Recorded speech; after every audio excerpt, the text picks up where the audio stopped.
हुनरबाज, आजा हुनर दिखा दे आज। ओके फ्रेंड्स, तो हम आगे बढ़ रहे हैं हमारे नए टास्क की ओर, जो कि है फाइनेंशियल प्लानिंग का। तो हम यहाँ पे इनवाइट करेंगे फाइनेंशियल प्लानर्स को, जो कि 3 टीम्स में डिवाइडेड होंगे। तो चलिए इनवाइट करते हैं हमारे फाइनेंशियल प्लानर्स को, यानी कि हमारे हुनरबाजों को। हुनरबाज आ जाइए। हर टीम में 2 फाइनेंशियल प्लानर्स होंगे। इनको हम देंगे केस स्टडीज, यानी कि ये उनकी लाइफ के ऊपर, उनकी प्रोफाइल के ऊपर बेस्ड उसको रिसर्च करके उनके आगे के इन्वेस्टमेंट्स को डिसाइड करेंगे और उन्हें वो सिस्टम बताएंगे कि कितना पैसा कहाँ इन्वेस्ट करना है, जिनसे उनको ग्रोथ मिले, उनके पैसे को ग्रोथ मिले और उनकी लाइफ सेटल हो। फ्रेंड्स, ये हमारे 6 फाइनेंशियल प्लानर्स, हमारे हुनरबाज। ऑडियंस, अब बारी है हमारे जजेस को इनवाइट करने की। जजेस प्लीज। हमारे जजेस हैं मिस्टर राहुल राणा जी, जो कि फाइनेंशियल मैनेजमेंट एक्सपर्ट हैं, और मिसेस सुमित्रा रमेश, जो कि सीए हैं। हमारे फाइनेंशियल प्लानर्स यानी कि हुनरबाज, आप अपनी अपनी जगह ग्रहण कीजिए। ओके, तो हमारे जजेस तैयार हैं, हमारे हुनरबाज भी तैयार दिख रहे हैं।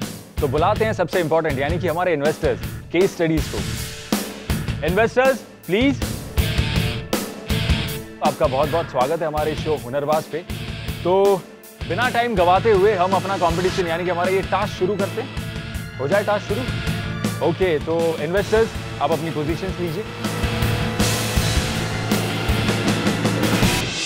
मेरा नाम राहुल शर्मा है बेसिकली, और मैं मार्केटिंग कंसल्टेंट हूँ। मेरी प्रॉब्लम यह है कि मैंने ज़िंदगी में कभी अपनी फाइनेंशियल प्लानिंग नहीं की है, तो अगर आप लोग उसमें मेरी सहायता कर सकते हैं तो सही है। Sure. My monthly income is around 35,000. Okay. There are few savings of 7,000 which I usually do, but I really want some planning क्योंकि मुझे मेरे लिए अभी इम्पोर्टेंट है चाइल्ड एजुकेशन प्लान करना। ठीक है, तो अपने बारे में बताएंगे पहले ज़रा। देखिए, मैं एक डिज़ाइनर हूँ, प्रोडक्ट डिज़ाइनर। ओके। मेरी मंथली सैलरी है 60,000 रुपये। मैं महीने में 15 से 20,000 रुपये बचाता हूँ। मेरा एक ड्रीम है कि मैं अपना स्टूडियो खोलूँ। अरे वाह। हमारे सभी हुनरबाज अपनी अपनी केस स्टडीज को अच्छी तरह समझने के बाद तैयार हैं अपने अपने प्लान्स के साथ। ओके, तो जजमेंट शुरू करते हैं। बुलाते हैं पहली टीम को। Urvashi and Trisha, please come. Good evening sir. Good evening ma'am. Welcome. Ready for your presentations? Yes ma'am. मैं जो प्लान प्रोजेक्ट कर रही हूँ वो है मेनली म्यूचुअल फंड्स का, क्योंकि वो लो रिस्क और हाई रिटर्न है। मेक इट प्रिसाइज, वो 2 फंड है जहाँ पे म्यूचुअल फंड का मैं बताऊंगी। एक है IDFC dynamic bond fund and दूसरा है एक्सिस ट्रिपल एडवांटेज फंड। उनको उसके हिसाब से गुड रिटर्न्स भी मिलेगा, इसलिए मैं ये म्यूचुअल फंड का उनको सलाह दूंगी। Thank you. मैंने उनके लिए एक प्लान बनाया है जो कि HDFC का टैक्स सेवर प्लान है। If he invest 40,000 monthly to the tax saver plan, so उसके हिसाब से जो इनका कॉर्पस जो बनेगा विच विल बी 24 lakhs। तो मैं उनके लिए ये प्लान सजेस्ट करना चाहती हूँ। Since she has a child, so we have suggested a child plan, वो ICICI ULIP plan है। 70% equity and 30% debt fund. So over a longer period, she will be getting good returns. Yeah, that's about it. मेरे calculation के हिसाब से equity में portion ज़्यादा होना चाहिए, अराउंड 80%, एंड 20% डेट, क्योंकि 20% फिक्स्ड इनकम जनरेट करेगा। Let me start first. Artist है ये बेसिकली, और अपना खुद का एक बिजनेस डालना चाहते हैं 1 साल बाद। सबसे पहले इनको 1 साल बाद फिक्स कैपिटल चाहिए, so equity is a big no no. इन्होंने मेरे को बताया कि इनकी आज की तारीख में बैंक बैलेंस 50,000 है, तो मैंने उनको बोला वो 4% के इंटरेस्ट पर मत रखिए। एक बॉन्ड है JP बॉन्ड का जो देता है 13.1% पर एनम, मतलब उसमें इन्वेस्ट कर दीजिए, जो ग्रो के 56,550 होएगा। मैं इनको कहूँगा कि ये लोन ले। जब आप लोन लेते हो तो उसका जो इंटरेस्ट भरते हो ना, तो आपको बिजनेस में वो एक्सपेंस दिखा सकते हो, टैक्स के लिए काम आता है। तो बस मेरा इतना ही सिंपल प्लान था पार्थ के लिए। जैसे मैंने कैलकुलेशन किया, RD के 10,000, टैक्स सेवर के 9,000 इक्विटी लिंक्ड और बॉन्ड फंड के 6,000, मंथली ये 25,000 हो जाता है। तो 3 साल के बाद उनका जो कॉर्पस होगा विदाउट इंटरेस्ट वो 9 lakhs आ जाता है। तो विथ इंटरेस्ट मैं बोल सकता हूँ कि वो ज़्यादा होगा। तो ये मेरा प्लान है। लोन तो मैं प्रीफर नहीं करूँगा। Thank you so much. आप थोड़ी देर प्रतीक्षा कीजिए, थोड़ी देर में हम रिजल्ट डिक्लेयर करेंगे। Thank you sir. Thank you.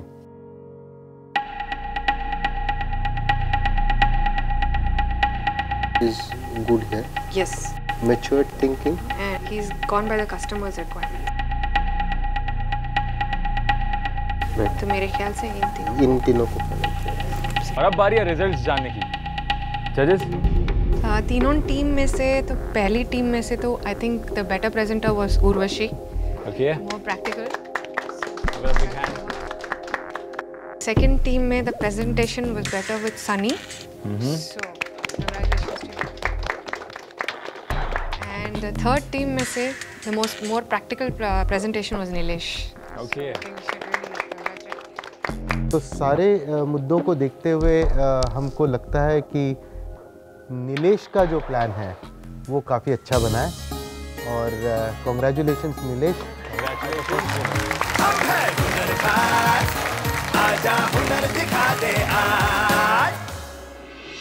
आपको लगता है कि banking is all about stocks, equity, debt, debentures, blue chips, scripts और ऐसे ही बहुत सारे हाई फाई वर्ड्स जिसको हम में से ज्यादातर लोग जानते भी नहीं होंगे? Then you are wrong.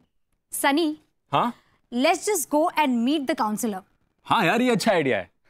Thank you Sunny, बहुत जानकारी दी है आपने इस क्षेत्र के बारे में। मगर इससे पहले हम और जानकारी लें, हमें ये जानना बहुत ज़रूरी होता है कि एक करियर क्या होता है। करियर यानी आप में जो हुनर है, आपकी जो क्षमताएं, उस हिसाब से आप खुद का एक अलग से पहचान बना सकते हो और किस प्रकार आगे बढ़ते जाते हो, ये करियर होता है। 3 या 6 महीने में करियर नहीं होता, बल्कि आपको पूरी ज़िंदगी देनी पड़ती है एक करियर में।